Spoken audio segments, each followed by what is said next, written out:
Jesús respondió: escrito está, no solo de pan vive el hombre, sino de la palabra que sale de la boca de Dios. Su palabra me ayuda a crecer.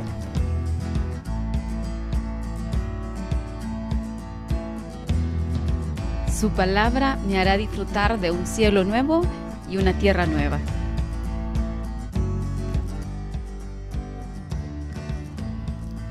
Su palabra me fortalece. Su palabra me ayuda a amarlo más.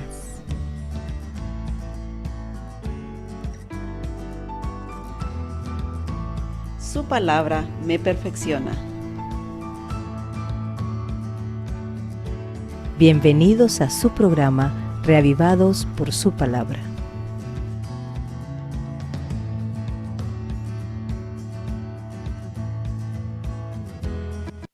Buenos días, queridos hermanos. Gracias a Dios estamos nuevamente aquí en su programa Reavivados por su palabra, agradecidos con Dios por un día más de vida y porque nos concede la oportunidad de alabarle a través del estudio de su palabra. Vamos a orar. Amado Padre que está en los cielos, agradecidos estamos, Dios Todopoderoso, por su amor y su misericordia con cada uno de nosotros. Gracias por permitirnos amanecer con bien. Gracias porque hasta aquí usted ha sido bueno con nosotros y rogamos su bendición al momento de hacer la lectura el día de hoy. En el nombre de Jesús, amén. Muy bien, hermanos, vamos entonces a leer el libro de Números, el capítulo 21. Vamos a ver qué nos trae este capítulo el día de hoy. Dice: el rey de Arad ataca a Israel. El rey cananeo de Arad habitaba en el Negev, y cuando oyó que Israel venía por el camino de Atarín, salió a pelear contra ellos y algunos los hizo prisioneros. Entonces Israel hizo un voto al Señor y dijo: si tú pones este pueblo en mis manos, yo destruiré sus ciudades. El Señor escuchó la petición de Israel y le entregó a los cananeos. Israel destruyó entonces a los cananeos y a sus ciudades, y a ese lugar le llamó Hormá, la serpiente de bronce. Después los israelitas partieron del monte Jod en dirección al Mar Rojo para rodear la tierra de Edom. En el camino el pueblo se desanimó y murmuró contra Dios y contra Moisés: ¿para qué nos hiciste salir de Egipto? ¿Para qué hacernos morir en este desierto? No hay pan ni agua, y ya estamos hartos de este pan tan liviano. Entonces el Señor mandó serpientes venenosas entre el pueblo para que los mordieran, y muchos del pueblo de Israel murieron. El pueblo fue a ver a Moisés y le dijo: hemos pecado al murmurar contra el Señor y contra ti. Ruégale al Señor que nos quite estas serpientes. Y Moisés oró por el pueblo, y el Señor le dijo a Moisés: haz una serpiente como estas, y ponla en un asta. Todo el que sea mordido y la mire, vivirá. Moisés hizo una serpiente de bronce, y la puso sobre un asta. Y cuando alguna serpiente mordía a alguien, si miraba la serpiente de bronce, seguía con vida. Los hijos de Israel partieron de allí y acamparon en Obot. Al partir de Obot, acamparon en Ije Abarim, en el desierto que está enfrente de Moab, por donde sale el sol. A partir de allí, acamparon en el valle de Sered. Al partir de allí, acamparon al otro lado del río Armón, que está en el desierto y que va más allá del territorio del amorreo. Este río Arnón es el límite entre los moabitas y los amorreos. Por eso en el libro de las batallas del Señor puede leerse: lo que hizo en el Mar Rojo y en los arroyos de Arnón y en la corriente de los arroyos que va a parar a Ar y se detiene en los límites de Moab. De allí siguieron hasta Ver, es decir, el pozo donde el Señor le dijo a Moisés: reúne al pueblo que voy a darles agua. Israel entonó allí este cántico: canta, pozo, deja fluir el agua. Los grandes señores cavaron este pozo, con sus cetros lo cavaron, los nobles y los príncipes del pueblo. Del desierto se dirigieron a Matana, de Matana a Nahaliel, de Nahaliel a Barnot, y de Barnot al valle que está en los campos de Moab y a la cumbre del Pisgue, que mira hacia el desierto. Israel envió embajadores a Sihón, el rey de los amorreos, para decirle: voy a pasar por tu tierra. No iremos por los sembrados ni por las viñas, ni beberemos agua de tus pozos. Iremos por el camino principal hasta salir de tu territorio. Pero Sihón no permitió que Israel pasara por su territorio, sino que juntó a todo su ejército y salió al desierto para pelear contra Israel. Al llegar a Jahaz, Israel hirió a Sihón a filo de espada y se posesionó de su tierra, desde Arnón hasta Jaboc y hasta los hijos de Amón, porque la frontera de los hijos de Amón era fuerte. Israel se apoderó de todas estas ciudades y habitó en todas las ciudades de los amorreos y en Hesbón y todas sus aldeas. Hesbón era la ciudad de Sihón, el rey de los amorreos, que antes había tenido guerra con el rey de Moab y se había apoderado de toda su tierra hasta Arnón. Por eso dicen los proverbistas: vengan todos a Hesbón, que vuelva a levantarse la ciudad de Sihón, porque de Hesbón salió fuego, de la ciudad de Sihón salieron llamas, que consumieron las ciudades de Moab y los señoriales alturas de Arnón. Ay de ti, Moab, quedaste destruido, pueblo de Quemos. Tus hijos fueron puestos en fuga, y tus hijas fueron hechas cautivas del rey Sihón de los amorreos. Pero nosotros devastamos su reino. Hesbón quedó en ruinas hasta Dibón, pues la destruimos hasta Nofa y Medeba. Fue así como Israel llegó a habitar la tierra de los amorreos. Además, Moisés mandó exploradores a Jazer y se apoderaron de sus aldeas y desalojaron a los amorreos. Cuando volvieron, lo hicieron por el camino de Basán. Pero Og, el rey de Basán, salió con todo su ejército a combatirlos y pelearon en Edrei. Entonces el Señor le dijo a Moisés: no le tengas miedo, porque a él y a todo su pueblo yo los pondré en tus manos, lo mismo que a su tierra, y harás con él lo mismo que hiciste con Sihón, el rey amorreo que habitaba en Hesbón. Y los israelitas hirieron de muerte a Sihón y a sus hijos y a todo su ejército. No dejaron con vida a nadie. Así se apoderaron de su tierra. Muy bien, según los estudiosos, estaban en el año 38 del peregrinaje en el desierto el pueblo de Israel.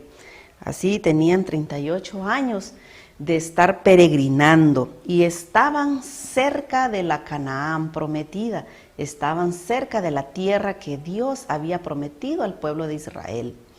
Pero hemos visto durante todas estas lecturas anteriores cómo Israel, a pesar de que Dios les demuestra que está con ellos, siempre están murmurando. Esa palabra como que se repite una y otra vez en todo este peregrinaje del pueblo de Israel.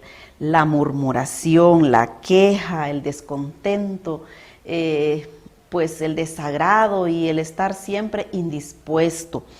Pero Dios siempre cumple su palabra y a pesar de este pueblo tan rebelde y tan quejumbroso, Dios siempre está con ellos. Y dice, Israel hizo un voto al Señor y le dijo, si tú pones este pueblo en mis manos, yo destruiré sus ciudades. El pueblo le dice a Dios esto, y me encanta este versículo, dice, el Señor escuchó la petición de Israel y le entregó a los cananeos. Qué hermoso es, hermanos, saber que Dios siempre escucha nuestras peticiones. Dios siempre está esperando que nosotros demostremos la necesidad que tenemos de su ayuda, que nosotros humildemente siempre reconozcamos que sin Él no podemos hacer nada, que nuestras victorias tienen que estar basadas siempre en que Él baje su oído y nos escuche. Así Israel entonces pudo destruir a estos cananeos y también destruyó a Sihón. Como vimos aquí, Dios le entregó a este pueblo toda esta victoria. Qué hermoso es también, hermanos, esta mañana, entonces, saber que Dios, a pesar de nuestras debilidades, a pesar de nuestra falta de fe, de falta de esperanza, Dios siempre está al control y Dios siempre va a ayudarnos al momento que nosotros decidamos clamar a Él y pedirle y hacer voto con Él. Tenemos un caso muy especial aquí, la serpiente de bronce. Tenemos aquí que este pueblo al murmurar y al proferir esas palabras clásicas que tenían cada vez que se enojaban o cada vez que entraban en ese desánimo, estaban estas preguntas y estas frases que ya hemos leído muchas veces. ¿Para qué nos hiciste salir de Egipto? Para hacernos morir en este desierto. No hay pan ni agua y ya estamos hartos de este pan tan liviano. ¿Se imagina qué frases estas que siempre hemos estado escuchando? ¿Para qué nos hiciste salir de Egipto? Muchas veces, hermanos, cuando nosotros salimos del Egipto, que es la parte donde nosotros no hemos conocido a Dios, y llegamos a la iglesia, muchas personas siempre dicen, yo era mejor cuando estaba fuera de la iglesia, solo vine a la iglesia y ya tengo problemas, tengo esto, tengo lo otro, y empiezan a desear estar en el mundo, y muchas veces regresan a su antigua vida. Así este pueblo también decía esto, ¿para qué hacernos morir en este desierto? Hermanos, analizaba esta situación también yo. En parte este pueblo iba en este peregrinaje y si usted y yo nos ponemos a imaginar que era un desierto, realmente era un desierto, no había cómo sembrar, no había una comodidad donde descansar. Solo con la ayuda de Dios ellos podían sentir esa tranquilidad. Estaban amenazados con todo tipo de situación en el desierto, a punto de que por su forma de actuar, pues en el desierto siempre hay serpientes, siempre hay escorpiones, y es porque es un lugar para ese tipo de animalitos. Así que Dios retira su cuidado, su protección para ellos por estar murmurando, porque quiere darles una lección, y entonces se revolvieron las serpientes venenosas entre el pueblo, y así que empezaron a morder al pueblo, y el pueblo empezó a morir. Muchos murieron a causa de las mordeduras de esa serpiente, pero luego el pueblo reconoce, y es que nosotros reconocemos cuando nosotros hemos pecado, o bueno, algunas veces reconocemos y otras veces pues quizás no reconocemos, pero aquí el pueblo dice reconoce y le dice a Moisés, hemos pecado al murmurar contra el Señor y contra ti, ruégale al Señor que nos quite estas serpientes. Y Moisés, quien ama a su pueblo a pesar de todas las cosas que ha pasado con ellos y que incluso Moisés hasta pues en algún momento se ha enojado porque el pueblo es demasiado sus quejas, Moisés nuevamente vuelve a orar a Dios por el pueblo.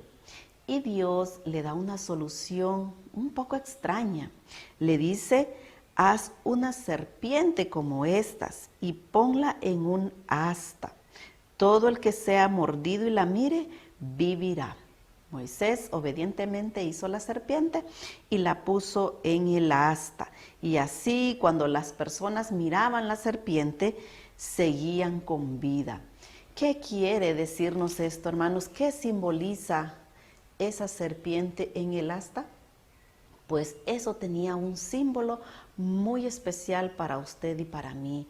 Dios quería decirle que su hijo iba a ser humillado, iba a llevar todas nuestras transgresiones, iba a ser derrotado, podríamos decir, momentáneamente a través de la muerte, pero con la victoria de la resurrección, por causa de su pecado y del mío, por causa del pecado del pueblo de Israel, por causa de todos aquellos que somos desobedientes y que no queremos obedecer a Dios. Así que ese era un símbolo de que Cristo iba a venir a morir a la cruz del Calvario, y que no era por nuestras propias obras, no era haciéndonos alguna pomadita, porque ellos se podían hacer muchas pomaditas para curarse las heridas de la serpiente, pero realmente de la única manera que podían ser sanados o salvados su vida en ese momento era mirando hacia la serpiente. Así nosotros también, hermanos, podemos hoy hacer cualquier cosa buena aparentemente, pero si nosotros no estamos viendo a Cristo, es imposible que nosotros vayamos a ser salvos. Dios quiere que a través de su Hijo nosotros recibamos la salvación. Por eso la salvación es gratuita, en el sentido de que a usted y a mí no nos cuesta más que obedecer, no nos cuesta más que mirar a la cruz, que mirar a Cristo crucificado.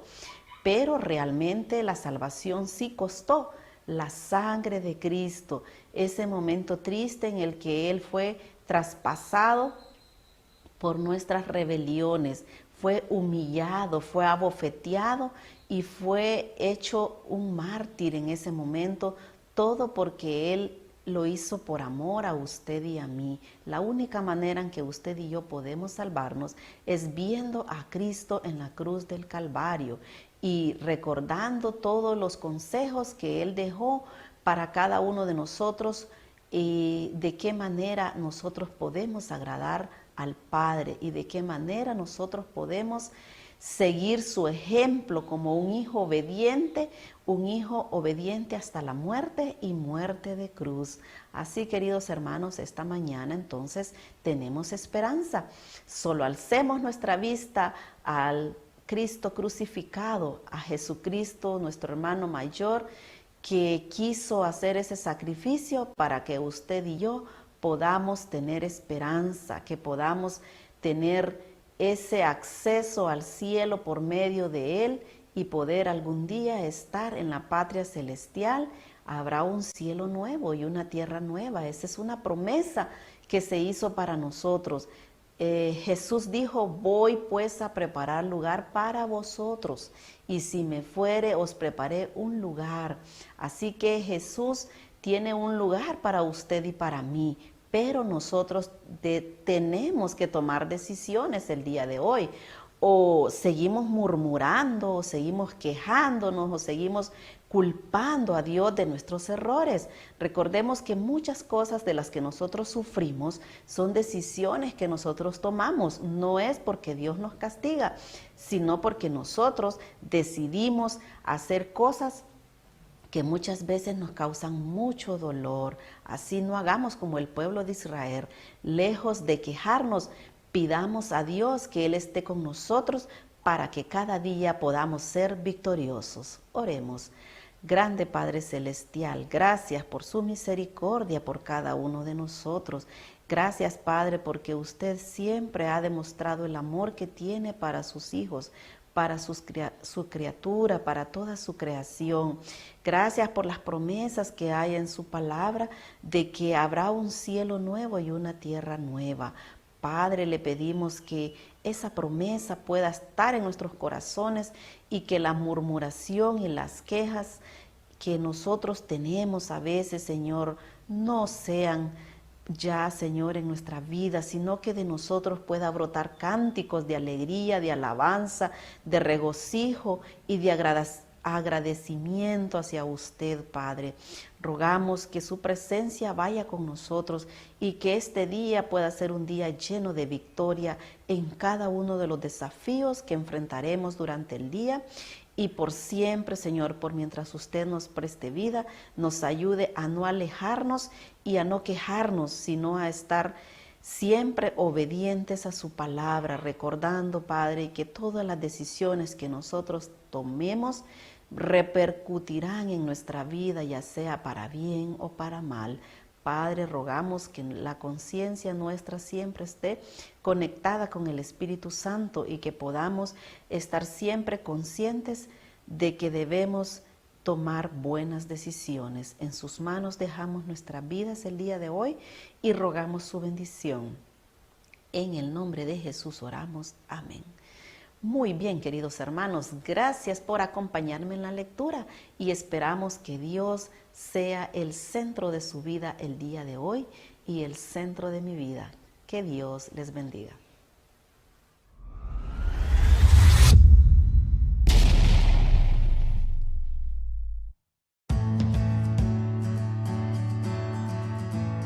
Jesús respondió: escrito está. No solo de pan vive el hombre, sino de la palabra que sale de la boca de Dios. Su palabra me ayuda a crecer.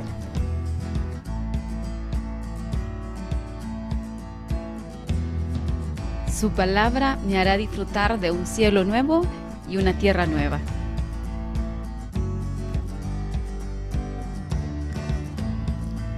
Su palabra me fortalece. Su palabra me ayuda a amarlo más.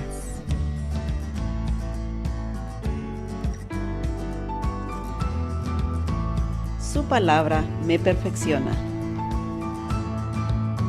Gracias por acompañarnos en un capítulo más de Reavivados por su palabra.